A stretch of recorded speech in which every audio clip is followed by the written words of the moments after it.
téléspectateurs, bonsoir et bienvenue dans votre émission Les Concernés, une émission que vous avez l'habitude de suivre chaque lundi à partir de 21h30 et mercredi pour la rediffusion. Eh bien, mesdames, messieurs, ce soir, nous parlons de l'entrepreneuriat. Et qui est concerné, comme le dit l'émission, nous recevons pour vous le DG, le directeur général du Fonds de garantie de l'entrepreneuriat au Congo, FOGEC en sigle, Monsieur Laurent Monzemba, à qui je dis bonsoir. Bonsoir, madame. Et merci de répondre à notre invitation. Merci beaucoup. C'est un plaisir de venir et d'échanger avec vous, surtout si c'est pour parler de l'entrepreneuriat. D'accord. Alors, nous parlons de l'entrepreneuriat, comme vous venez de le dire. Vous êtes le DG du FOGEC. Est-ce qu'on peut avoir une brève historique du FOGEC? Comment est né le FOGEC? Alors, le FOGEC, déjà juillet 2019, à l'issue d'une conférence africaine organisée par la Fondation Tony Elumelu sur l'entrepreneuriat, le chef de l'État était invité spécial, c'était au Niger. Et à l'issue de ce forum, le chef de l'État, dans son allocution, a promis de mettre en place un fonds de garantie pour l'entrepreneuriat des jeunes. À l'époque, c'était juste l'entrepreneuriat des jeunes essentiellement. Mais déjà avant ça, le chef de l'État, dans son discours d'investiture, il avait promis un vaste programme de promotion de l'entrepreneuriat.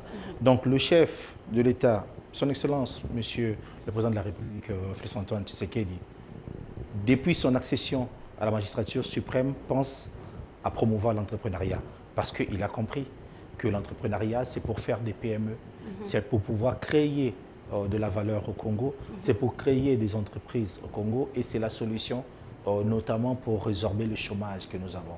Parce que non seulement les entrepreneurs ne seront pas des chômeurs, ils travailleront, mais aussi ils auront besoin de recruter du personnel et on réduira le chômage. Voilà là où on veut vraiment se focaliser sur l'entrepreneuriat pour créer de la valeur, créer de nouvelles entreprises, résorber le problème du chômage et créer des millionnaires. D'accord. Créer des millionnaires, le cheval de bataille du chef de l'État que vous êtes en train de matérialiser dans le FOGEC. Est-ce qu'il y a des objectifs spécifiques que le FOGEC est en train de suivre? Oui, alors dans l'historique, quand le chef de l'État en avait parlé, il y a eu un programme du gouvernement, le PRONADEC, qui a été adopté en juin 2020. À l'issue de ce programme, c'est en octobre 2020 qu'il y a eu création du FOGEC. Il y a eu le décret qui crée le FOGEC comme établissement public avec comme objectif de faciliter l'accès de crédit des entrepreneurs congolais, de faciliter les entrepreneurs congolais à accéder au financement de façon globale. Et avec des missions où nous avons plusieurs missions, tout tourne autour du financement, faciliter le financement, mais nous pouvons le faire soit sous forme de garantie, nous pouvons le faire par des subventions, remboursables ou pas, des subventions rémunérées ou pas, ça veut dire avec taux d'intérêt ou pas, ou même par la prise des participations.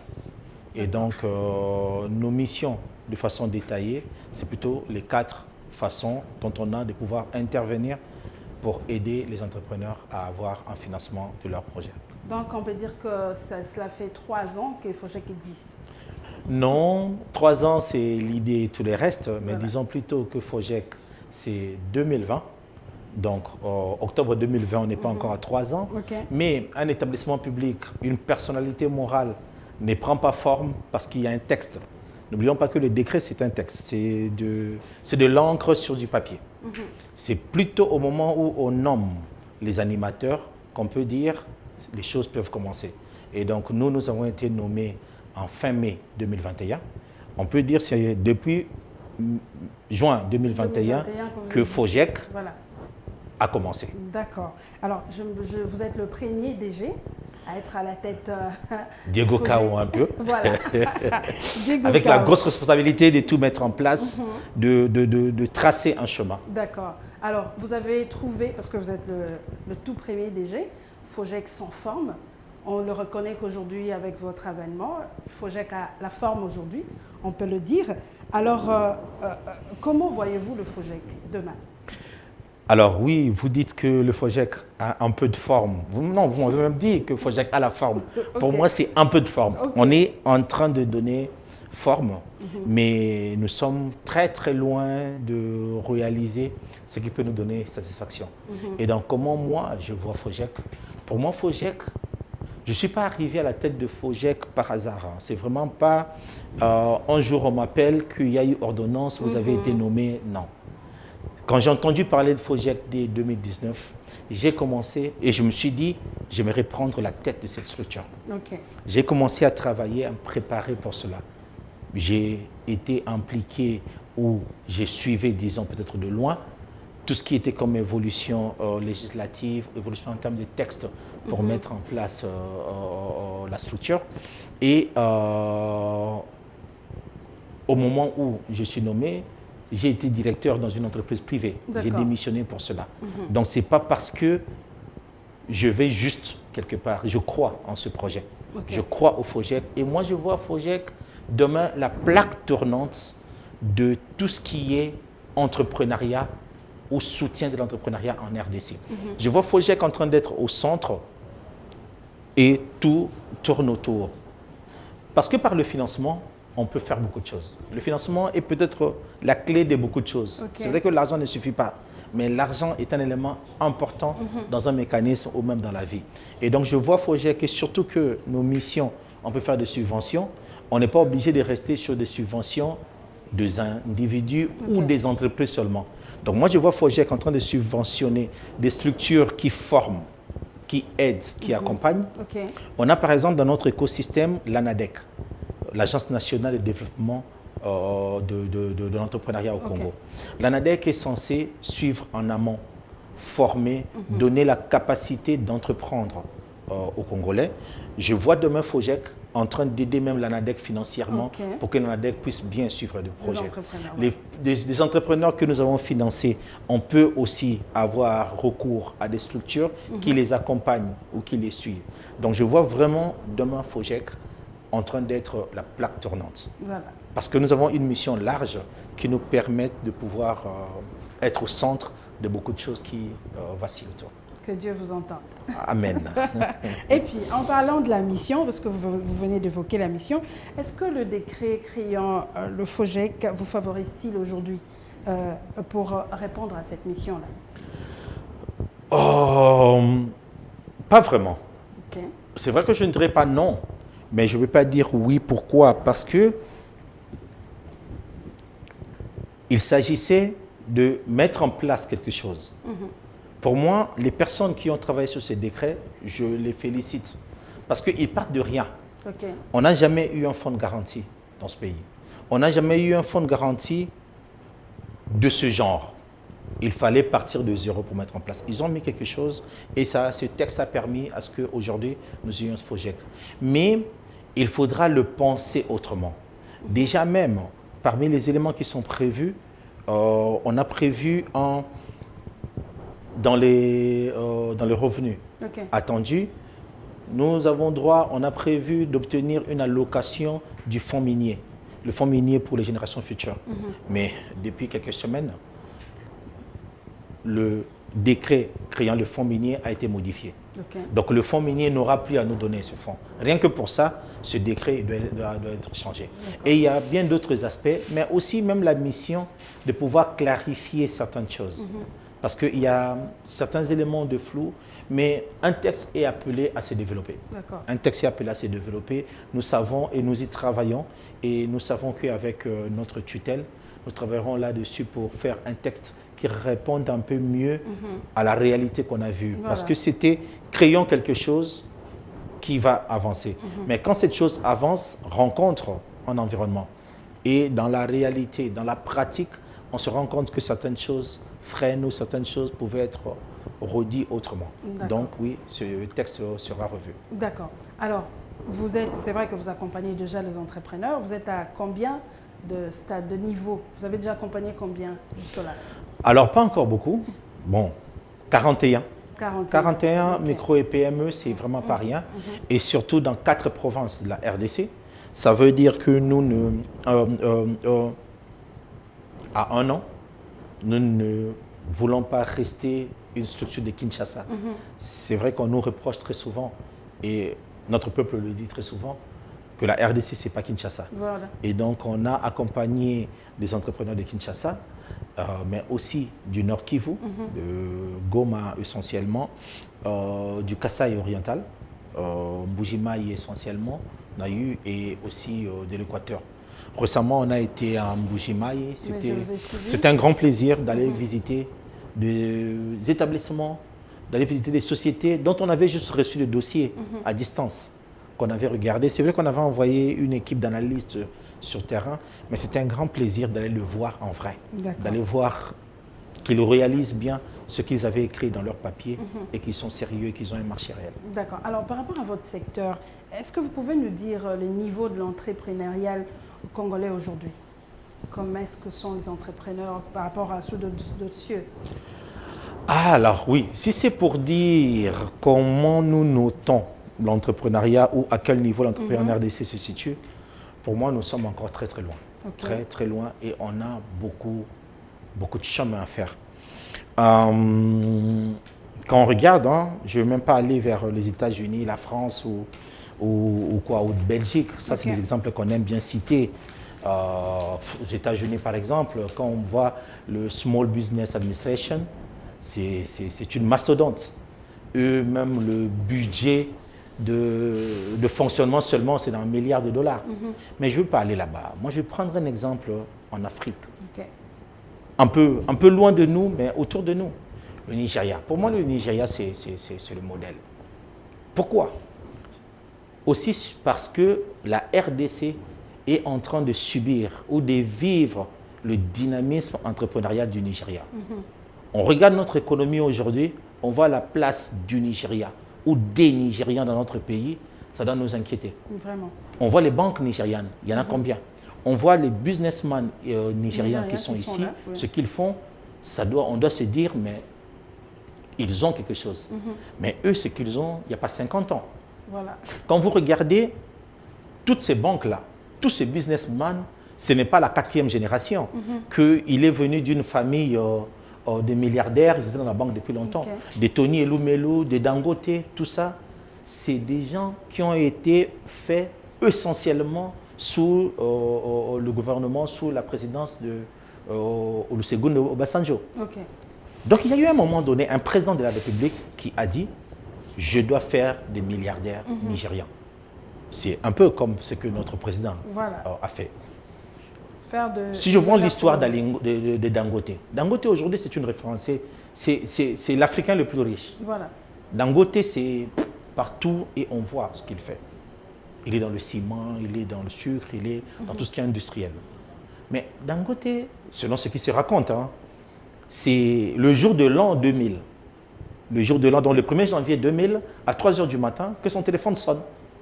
Le président de la République, Olusegun Obasanjo, qui l'appelle, il dit « Je voulais te voir. Viens demain à la 1e heure. » Il vient le voir, il dit « J'ai vu des entrepreneurs, je crois que nous devons faire quelque chose pour vous. Nous devons vous aider. Nous devons vous aider parce qu'avant que je quitte le pouvoir, j'aimerais avoir 50 milliardaires. » Lui, il a fixé le chiffre à 50. Mais qu'est-ce qu'il a fait? Il n'a pas dit que, il n'a pas seulement dit que nous allons faire des milliardaires. Il a dit, je veux voir avec la Banque centrale comment capitaliser les banques pour que les banques vous accompagnent. Il a vu que le premier problème à régler, c'est le financement. La Banque centrale capitalise les banques pour que les banques financent les entrepreneurs congolais. Nous, on a le fonds de garantie. On doit capitaliser ce fonds de garantie pour que ça finance les entrepreneurs congolais. Mais ce n'est pas arrêté là. Il a dit aussi, je verrai avec tous les gouverneurs pour que sur des marchés, vous soyez les prioritaires. Et ça, c'est ce qui, c'est là où nous ne sommes pas encore.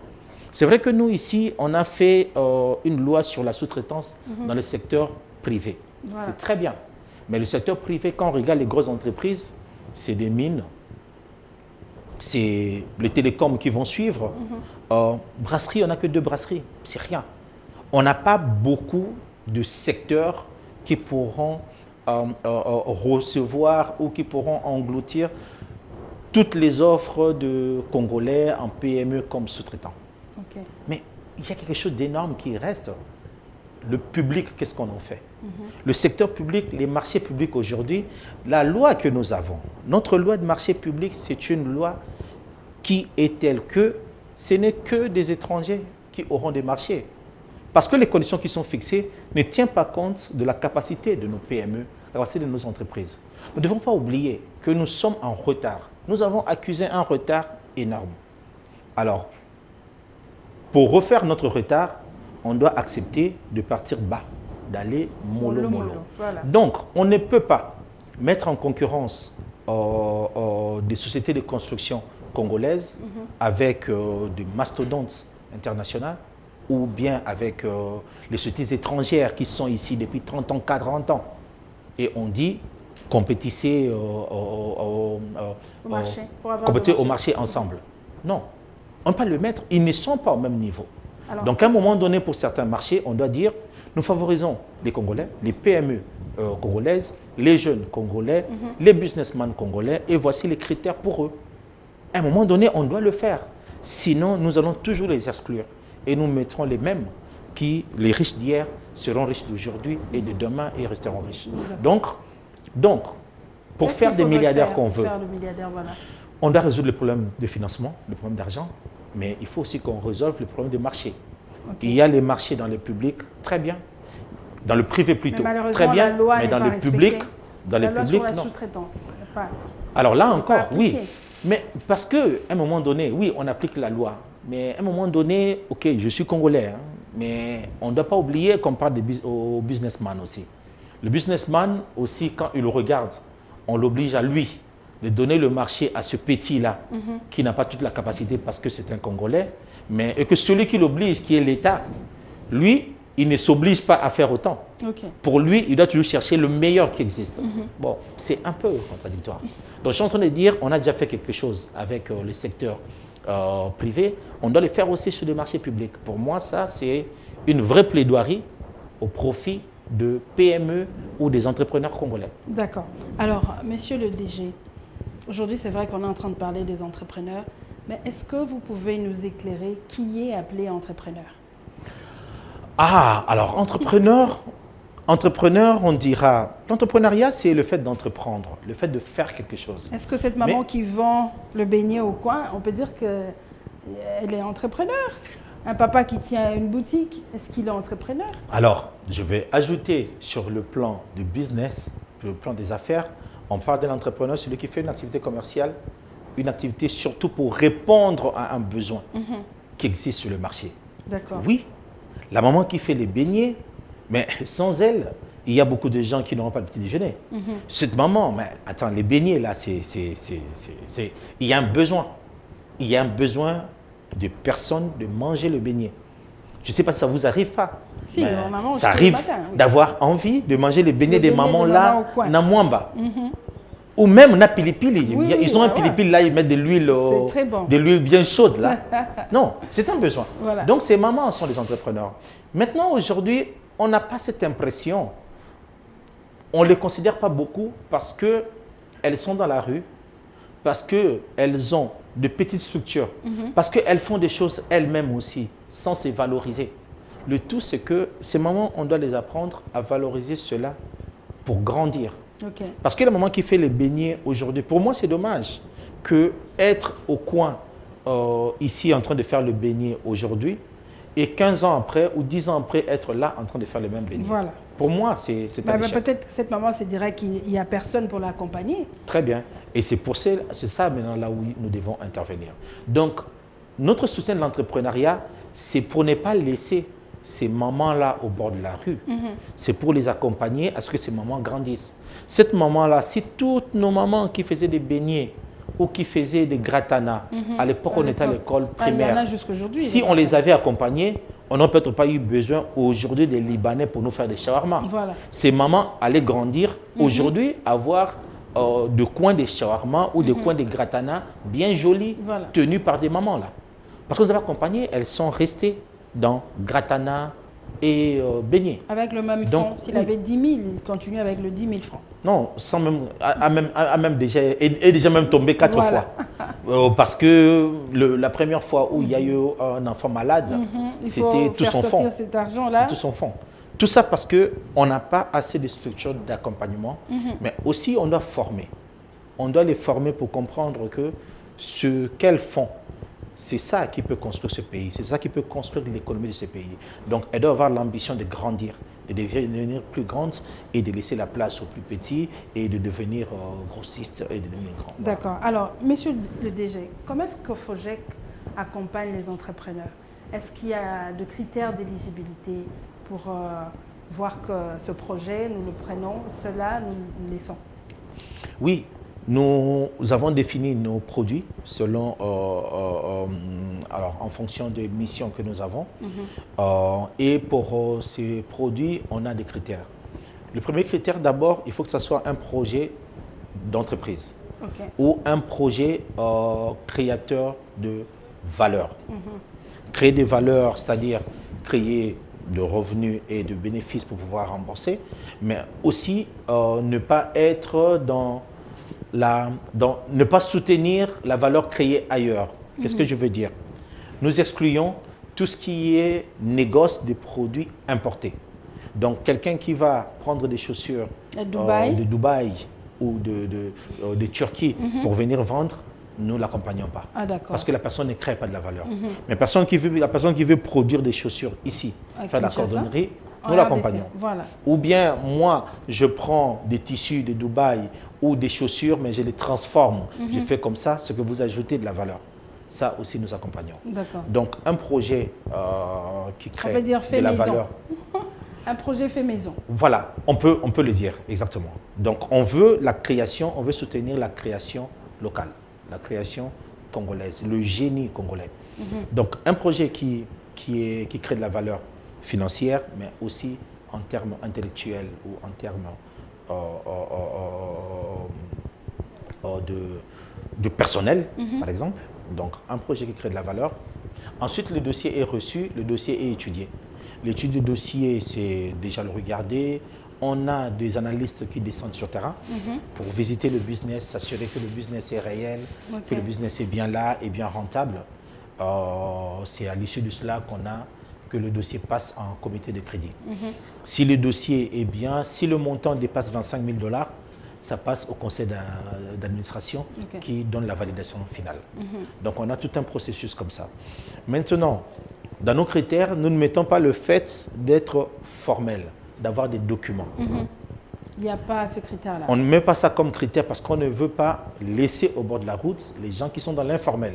Nous voulons les amener à se formaliser, à devenir formels. Mais les gens ont peur de devenir formels parce qu'ils se disent, quand je suis connu, c'est les taxes, c'est la pression fiscale. Nous, maintenant, on veut montrer aux gens que vous voulez être accompagnés, nous pouvons vous accompagner. Et voilà une raison, et nous sommes prêts à vous accompagner, et voilà une raison pour vous de vous formaliser. Donc, quand nous vous avons sélectionné, comme le paiement, comme le financement se passe à travers la banque, vous êtes obligé de créer un compte en banque. Et pour ouvrir un compte, il y a tout un tas de documents que vous devez. Et donc, non, ça vous oblige en fait à aller vous formaliser. Mais ici, on amène les gens à se formaliser pour être accompagnés, pas pour être embêtés. Disons ça comme ça.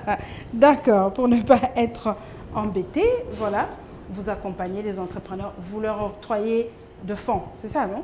Mais après l'octroi du fonds, qu'est-ce que vous faites? Qu'est-ce que le FOGEC fait? Est-ce qu'il y a un suivi pour voir si ces fonds-là, c'est vrai que le monsieur a demandé, est-ce qu'il utilise pour ce qu'il a demandé ou je ne sais pas, qu'est-ce que vous faites après? Nous avons un département qui fait le suivi, qui suit sur terrain, qui fait le suivi des projets que nous avons financés. Pourquoi? Parce que nous ne serons pas fiers de dire qu'en fin d'année, nous avons financé à hauteur de 10 millions. Non, nous, on sera fiers de savoir qu'on a financé à hauteur de 10 millions et que ces 10 millions, aujourd'hui, ces sociétés sont arrivées à tel niveau. Nous, ce qui nous intéresse, c'est de voir une société qui était sur le point de fermer, qu'on a aidé et agrandi, a même recruté du personnel supplémentaire. On veut sentir que notre fonds, le fonds que nous avons apporté, ont aidé à grandir. Et donc, d'où l'importance de ce suivi. Pour nous, ce suivi, c'est pour aussi accompagner les personnes qui ont eu des financements de sorte à ne pas retomber. Parce que nous voulons des gens qui grandissent, nous voulons créer des vrais businessmen, nous voulons créer une vraie classe moyenne. D'accord. Alors, messieurs le DG, je vous ai suivi au cours de vos différentes interviews. Vous avez dit que vous avez un pari à gagner. Oui, et ces paris, vous dites que c'est de matérialiser la vision du chef de l'État, de faire de Congolais des millionnaires plutôt de demain. Est-ce que vous pensez qu'avec la situation actuelle de l'entrepreneuriat au Congo, vous serez capable de gagner ce pari? Alors, oui, je dirais oui. Aujourd'hui, ce que nous avons fait, ou notre capacité aujourd'hui, ne nous permet pas de créer des millionnaires en 2023, ou peut-être même pas 2024. Pourquoi? Parce que nous intervenons sur des petits besoins. Parce qu'on a aussi un problème nous-mêmes de fonds. Et c'est pour ça que j'avais parlé de la capitalisation. Nous avons besoin d'être capitalisés pour avoir de quoi réaliser nos interventions, pour toucher aux champions, pour toucher aux grands. Parce qu'aujourd'hui, quand vous regardez, nos financements, c'est le maximum 50 000 $. 50 000 $, ça c'est vraiment pour des micro-entreprises ou des petits besoins. Ce n'est pas ça qui fera qu'on crée des millionnaires maintenant. Les millionnaires maintenant, quelqu'un qui va être millionnaire lui-même, il doit avoir des revenus dans les cinquantaines, dans les trentaines de millions. Et pour avoir des trentaines de millions de revenus, de chiffre d'affaires, il faut qu'il ait de produits qui valent 20 millions ou 10 millions. Et donc, nous ne sommes pas capables de l'accompagner pour ce montant-là. Et c'est pour cela, en fait, nous ne pouvons pas créer ces millionnaires à court terme. Mais cet appel que nous faisons, nous sommes en train de travailler avec, au sein du conseil d'administration, nous avons un comité spécialisé sur la levée de fonds. Nous sommes en train de travailler pour lever certains fonds à l'international, mais même ici en local, parce que nous, parmi les types de revenus qu'on peut avoir, il est prévu qu'on ait un soutien budgétaire, une subvention budgétaire de l'État. Donc nous appelons à ce que le Trésor nous mette à disposition un montant qui nous permettra de travailler sur le plan opérationnel. Et donc, ce sera ce que nous utiliserons rien que sur les aspects opérationnels de financement, de garantie et de soutien aux entrepreneurs. Et avec ça, on pourra toucher des champions et faire ces millionnaires à court terme. D'accord. Mais sinon, nous serons là, nous travaillerons sur des millionnaires à long terme, mais pas à court terme. Alors, nous tendons vers la fin de notre émission. Alors, monsieur le DG, s'il faudrait dire un mot au chef de l'État aujourd'hui par rapport à l'entrepreneuriat au Congo ou par rapport au FOGEC, quel serait le mot? Ah, le mot pour moi, ça tombe bien, surtout que je venais de parler de la capitalisation. Oui. Oui, le fond, je dirais au chef de l'État qu'il a eu une excellente idée de comprendre que notre économie doit être tenue par des PME. Et si nous laissons notre économie entre les mains des PME étrangères, c'est que nous comptons sur les armes des autres. Et qu'à un moment donné, et qu'il est important pour nous que nous ayons une économie tenue par les Congolais, par les nationaux. D'où l'importance de ce fonds de garantie. Le FOGEC, il est là. C'est un outil aujourd'hui qui donne de plus en plus confiance. On reçoit des appels, on reçoit des dossiers, on reçoit des messages. Les gens ont foi. Les gens croient vraiment que FOGEC va les aider. Mais nous avons besoin du capital pour cela. Nous avons besoin des capitaux pour pouvoir réellement les accompagner. Sinon, nous resterons dans les petites choses, dans les petits financements, dans les petits accompagnements. Et ça ne nous aidera pas vraiment à avoir du concret si vite. Mais au-delà de cela, ça, c'est peut-être pas au chef de l'État. Ça, c'est pas au chef de l'État que je lance, mais j'ai autre chose à lancer. Voilà.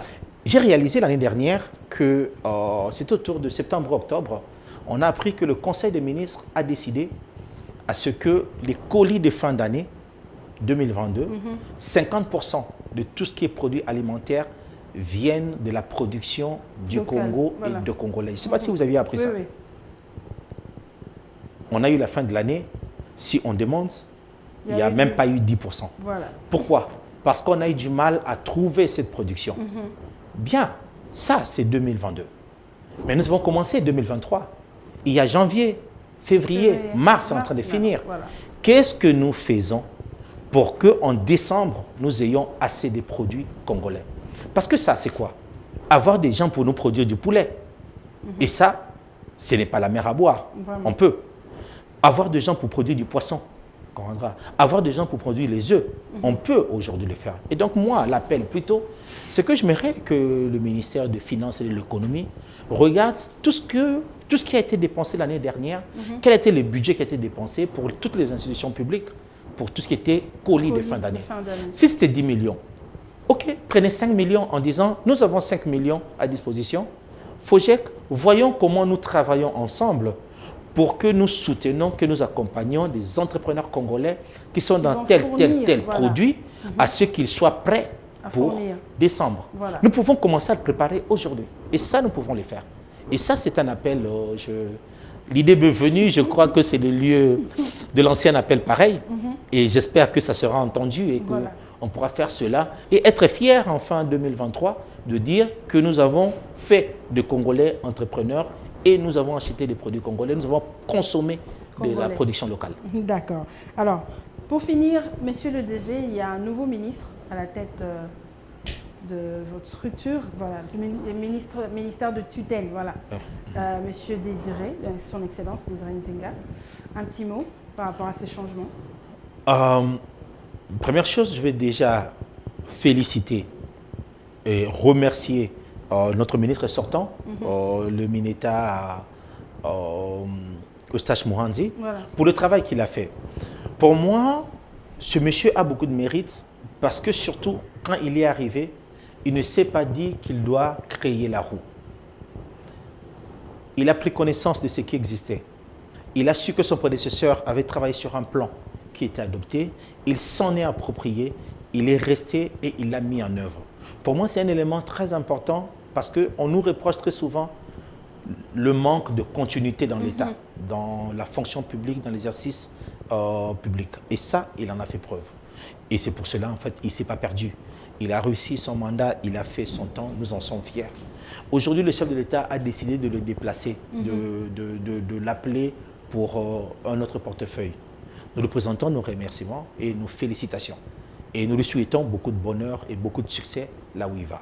Alors pour le nouveau ministre, ce qui est bien, c'est qu'il ne s'agit pas d'un néophyte. Il s'agit de quelqu'un qui connaît les arcanes du pouvoir et du gouvernement parce que lui-même, il était déjà ministre. Il était déjà, donc il connaît l'appareil de l'État. Nous lui souhaitons bienvenue et nous lui assurons de notre disponibilité de travailler avec lui. Et nous pensons que nous travaillerons ensemble pour réussir à relever ce département, à relever l'entrepreneuriat de ce pays pour réaliser tous la vision que le chef de l'État porte de faire de vrais entrepreneurs, de créer une classe moyenne à partir de l'entrepreneuriat et de créer des millionnaires. D'accord. Alors, messieurs le DG, vous allez regarder la caméra qui est juste devant vous. Lancez un message aux entrepreneurs qui pensent que, en fait, qui ne savent même pas que FOGEC existe, qui peuvent être accompagnés par FOGEC et leur dire que faire. Alors, chers entrepreneurs, déjà, tous nos encouragements parce que ce n'est pas facile d'être entrepreneur. Mais en même temps, ne croyez pas que vous avez le travail le plus difficile sur Terre. Parce qu'il n'est jamais facile même de vivre et il n'est jamais facile tout ce que nous avons comme métier. Mais pour vous, nous vous disons que vous avez peut-être été abandonné pendant longtemps, mais aujourd'hui, ce n'est plus le cas. Votre gouvernement, notre gouvernement a mis en place cet outil qui est le FOGEC pour pouvoir vous accompagner dans vos projets pour tout ce qui est besoin financier. Et aujourd'hui, nous sommes là. Il y a certains parmi vous qui se sont vus accompagnés, qui n'ont pas eu besoin de connaître le DG avant, ou d'appeler le DG personnellement, ou de connaître quelqu'un de très proche au sein de FOGEC. Donc, tous vos dossiers sont bienvenus. Nous les regardons en toute transparence et nous les traitons. Et quand les dossiers sont bien, nous vous informons, nous vous contactons. Donc, nous sommes là pour vous accompagner. Ayez confiance en notre gouvernement, ayez confiance en l'État, ayez confiance en nos dirigeants, ayez confiance en FOGEC. Travaillez dur, continuez de travailler dur et venez nous voir quand il s'agit d'un besoin de financement. Voilà, le DG l'a dit, je répète ces mots, venez voir FOGEC quand vous avez un projet. Alors, monsieur le DG, je rappelle, vous êtes le DG du Fonds de garantie de l'entrepreneuriat au Congo, Monsieur le DG du FOGEC, Laurent Monzemba, merci de répondre à notre invitation. Je sais que ce n'est pas la dernière fois que vous allez passer chez nous, sur notre plateau. Nos portes restent ouvertes pour vous, pour FOGEC. Fidèles téléspectateurs, nous sommes arrivés à la fin de cette émission. Les concernés, il était concerné, il, c'est qui? C'est Monsieur Laurent Monzemba, le DG du FOGEC. Vous l'avez écouté, chers entrepreneurs, faites ce qu'il vous a dit. On se retrouve très prochainement. Merci à mon équipe technique. Lazik Makoukoula, merci. Rigen Bala, merci à vous. Et merci à tous ceux qui m'ont accompagné. Je vous retrouve très prochainement avec un autre numéro. Bye bye.